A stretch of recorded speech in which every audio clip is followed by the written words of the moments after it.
O tal vez sí. Llegó la videograbadora. Permitía que la gente pudiese capturar la televisión. Ya no tenían que programar sus vidas para coincidir con su serie favorita, porque ahora podían meter una cinta en la máquina, fijar la hora, pulsar grabar y seguir con lo que tenían que hacer. A pesar de que el reloj parecía estar convencido de que era siempre medianoche, los reproductores de vídeo nos permitían grabar un programa cuando se emitía y verlo más tarde. Hoy parece una tontería, pero entonces era el no va más. Dio lugar a un fenómeno, la noción de que se podía controlar el tiempo. Claro que también ocurrió algo más. La gente descubrió el botón para adelantar rápidamente, con lo que podían saltarse los anuncios o lo que no les interesaba. Los reproductores domésticos de vídeo fueron introducidos en el mercado en los 70, pero pocos hogares tuvieron el suyo hasta los 80. En 1990 se vendieron más de 200 millones de vídeos en el mundo. En sus primeros tiempos, cuando se compraba uno, había que enfrentarse a la gran decisión. ¿Lo quiero beta, el formato de Sony, o VHS, el de JVC? Además, los dos formatos eran completamente incompatibles entre sí. Las diferencias entre las dos tecnologías desembocaron en una guerra de formatos, donde solo cabía un ganador. En esencia, ambas máquinas ofrecían lo mismo. Podían grabar y reproducir un vídeo con solo insertar una cinta. Cuando graba, el reproductor funciona con un cabezal giratorio que hace contacto con la cinta de una casete. Cuando la cinta pasa por el cabezal giratorio, se graba una señal analógica de cada plano que queda como una raya diagonal en la cinta.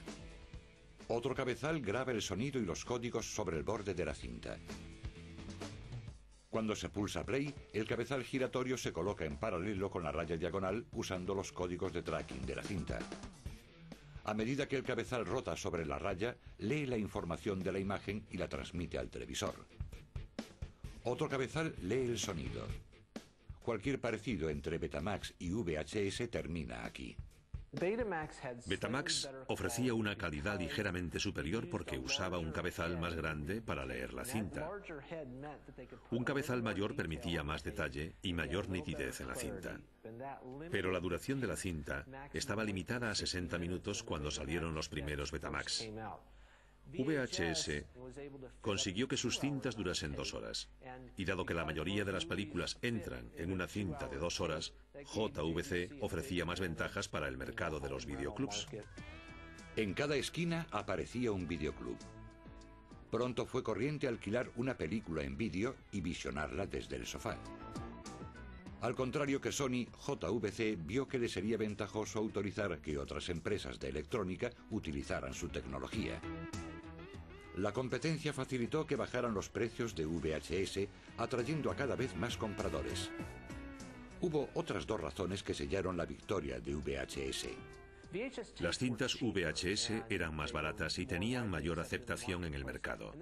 Hubo otro detalle que no suele comentarse tanto, el hecho de que la mayoría de videoclubs tenían las películas de alquiler de Hollywood a la entrada, y en la parte de atrás había otra zona donde se podía alquilar otro tipo de material de género pornográfico.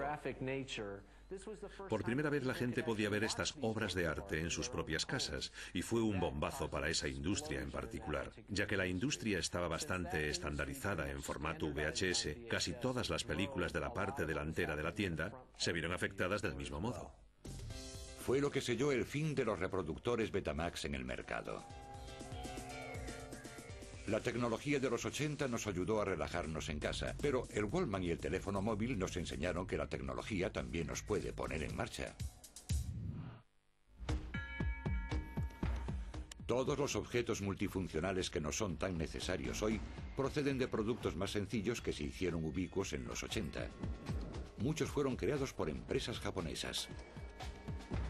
En los 80, un montón de aparatos de Sony avanzaron mucho, desde el Walkman al lector de CDs, el reproductor de vídeos y las videocámaras.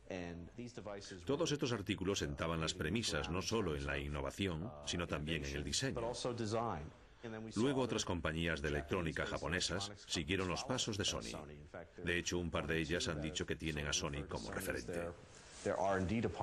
En ningún otro ámbito mandaba tanto Sony como en la tecnología de la reproducción musical. Se empezaba con los aparatos estéreo, que escogieron convertirse en esas cajas de truenos que se llevaban sobre el hombro y con el que dejaba sordo a todo el mundo. Luego apareció esto, el Walkman de Sony, totalmente revolucionario.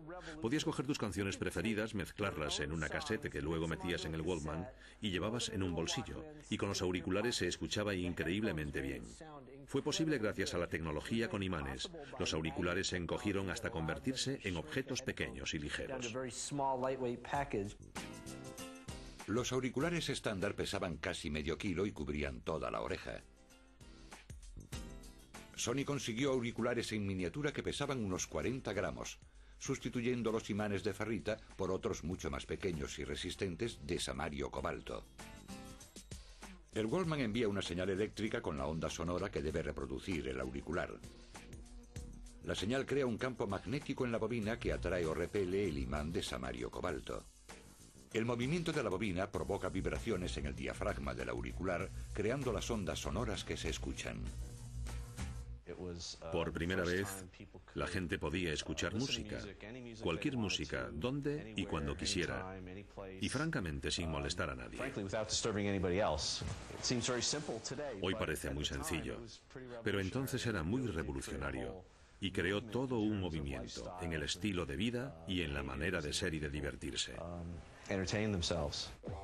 Pero todavía había que transportar esas cintas incómodas que con el tiempo se estropeaban. Ni siquiera el Walkman podía evitar el fatal destino de la cassette, porque en 1982 Sony, con un poco de ayuda de Philips, volvió a subir al podio con el disco compacto. Durante décadas tuvimos discos de vinilo. Luego llegó la cinta de 8 pistas, que finalmente fue desplazada por la cassette. Cuando llegaron los 80, nos quedamos con dos formatos, la cinta de cassette y el LP de vinilo. Ambos fueron reemplazados a principios de los 80 por esto, el disco compacto. El CD es una revolución total, una revolución por dos razones. Para empezar, la información que se almacena en un CD es digital, de modo que cada vez que pongas el CD escucharás exactamente el mismo sonido. La segunda razón por la que es tan revolucionario es porque se puede almacenar mucha más información en un CD que en un disco de vinilo.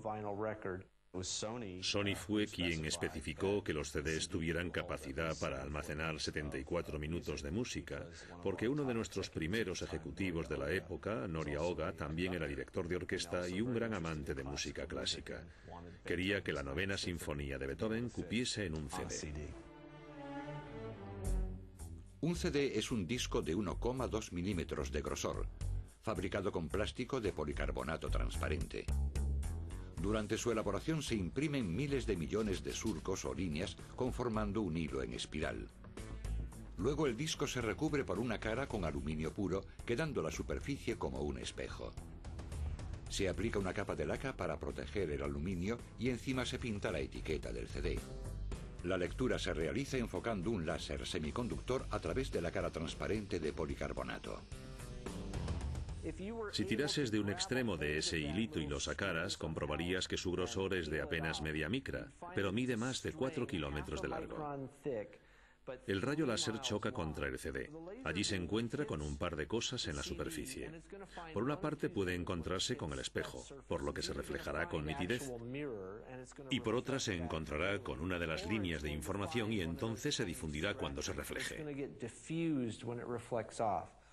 El lector de CDs es capaz de diferenciar entre el espejo y las líneas de información. Y a partir de ahí, decidirá cuál de esas partes tiene la información impresa sobre la superficie del CD. Claro que había que tener un lector de CDs. El CD P101 de Sony salió al mercado en 1982.